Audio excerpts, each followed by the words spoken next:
Before you sign that real estate contract, pause for just a moment. You will not believe the hidden pitfalls that I'm finding in these real estate contracts that my buyers are actually signing just this last week. Real estate agents are now requiring their buyers to sign a buyer agency agreement or a buyer representation agreement. Don't just sign these agreements as they come to you from your real estate agent. All of the terms of those agreements are negotiable. And you guys, I am seeing some pretty crazy shit out there that buyers are signing right now because they don't know to read the terms of the contract and to negotiate with their real estate agent to alter the terms of that contract. So let's dig in on a couple contracts so I can give you guys some tips and tricks on what to sign and what not to sign. This is my bottom line upfront analysis of this real estate contract. I do want to point out that I am not a real estate attorney. This is not legal advice. I do have my real estate license and have had it for 20 years. So I am familiar with real estate contracts, and I just want to be able to help you guys understand what you're looking at and what you're looking for.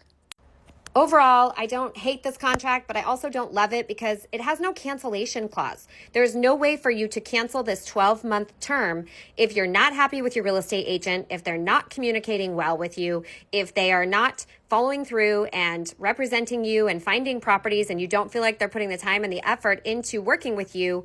You don't have an option to cancel the contract. So if you buy any property in this 12-month period of time, you have to pay this real estate agent a 3% commission, or the seller has to pay them a 3% commission. I don't like that.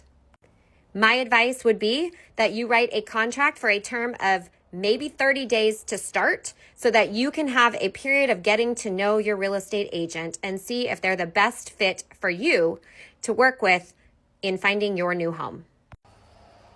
Okay, let's summarize the 3 most important things that you need to be looking for on a real estate contract where you are signing to hire a real estate agent to represent you on the purchase of a real estate property. Number 1, the term of the agreement. How long are you locked into an agreement with this real estate agent?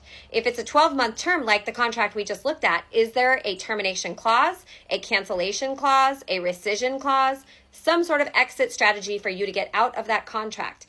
If there is not, please do not sign a 12-month or a 6-month agreement. If this is a new real estate agent you have never worked with before, why don't you start with a 30-day agreement, a getting to know period to make sure that this real estate agent is the right fit for you. It keeps realtors honest and makes them work for their commission, and they're going to have to perform in order for you to want to work with them any further beyond a 30-day period of time. Additionally, there's another option. You can actually sign a buyer agency agreement specific to a property address in a lot of states. Now, that this might not be offered in every location in every state, but that is something I would be asking the real estate agent if you don't want a long term. Can I hire you just to go look at this property? If I like this property and I end up buying this property, you get paid and I will hire you as my real estate agent. We're under contract for that. If I don't like this property, then I can go hire another real estate agent for another property. It gets you out of being locked into an agreement, a relationship, and a representation that you may not want to be in. The third most important thing to be looking at is, are you paying to get out of that contract? I'm going to show you another contract where we had a buyer last week that is paying $5,000 to cancel a contract. That means if I hire a real estate agent, they take me and show me one property, I decide I don't want to buy that property, and I find another property but I don't want to work with that real estate agent anymore, I now have to pay them $5,000 to not work with them on the future purchase of a property that I want to go look at. Hell no, I am not paying you $5,000 to have shown me one property. That is unprofessional and it's unethical and it should not be charged. Now, I understand real estate agents, if you have a buyer that's, sending you all across hell and you're trying to look at 200 properties and they haven't purchased something and you're spending lots of hours and investing lots of time, I get that that's pro bono work that you're doing for that particular client. But from the client's perspective, I am trying to help advocate and educate our clients so that they understand what they're signing. And so it's up to them to negotiate that contract the way that they feel best and they feel is most fair to them. If you appreciated this information, please like and follow my page on TikTok. Yes, we will go to YouTube or Instagram if necessary, if TikTok does end up shutting down. But I have faith. I believe that TikTok's going to stick around long term. And for those of you still viewing, I'm going to do a more extensive review of the contract. So let's dig in. The first contract we are going to review, I literally received yesterday from a TikTok viewer who had just signed a contract with this buyer's agent. It's a residential buyer representation agreement for Texas Realtors. Now, the thing that stood out to me immediately is that this term on this contract begins January 11th, 2025. Awesome. But it doesn't end until January 11th, 2026. Ladies and gentlemen, that is a 12-month contract. What if you do not like your real estate agent? What if they are not working for you? What if that relationship is not what you expected it to be and you need to cancel that agreement? So what is this agreement for? Paragraph 2 shows that the client grants the broker the exclusive right to act as the client's real estate agent for the purpose of acquiring property in the market area. Now notice paragraph 5. The broker's obligation seems a little bit shorter than the client's obligation. That's interesting to me because it's the client who's paying the broker. Let's go through some details of the contract. So paragraph 5 shows the broker's obligations. That's the real estate agent.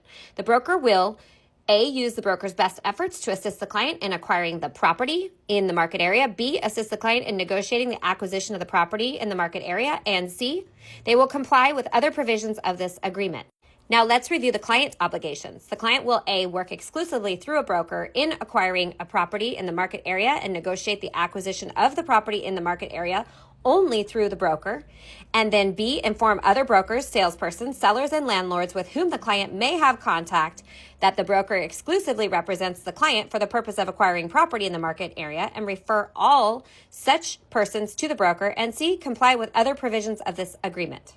Now, the second most important part of this contract is the broker compensation. The broker compensation, or the sharing of compensation between brokers, is not set by law, nor is it fixed, controlled, recommended, or suggested by the Association of Realtors, the MLS, or any listing service. Broker compensation is fully negotiable. You guys, broker compensation is fully negotiable. Each broker is going to independently determine their fees. Broker is prohibited from receiving compensation from the brokerage services from any source that exceeds the amount stated in this agreement. So this is the maximum compensation that your real estate agent can receive from representing you on your purchase. Now, this particular real estate contract shows the brokerage fee at 3%. So this is what the client will pay the broker, 3% of the sales price for representing them in this transaction. Now let's talk about the source of compensation. The broker will seek to obtain payment of the fees specified in paragraph 7A, first from the seller, landlord, or their agents.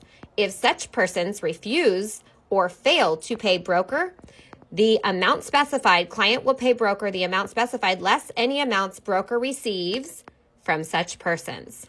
When is this real estate commission earned and payable? The broker's compensation is earned when the client enters into a contract to buy or lease the property in the market area. Or 2, the client breaches this agreement.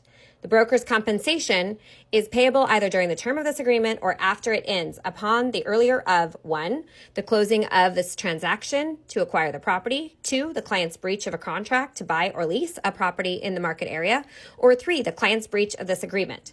If the client acquires more than one property under this agreement, the broker's compensation for each property acquired are earned as each property is acquired and are payable at the closing of each acquisition.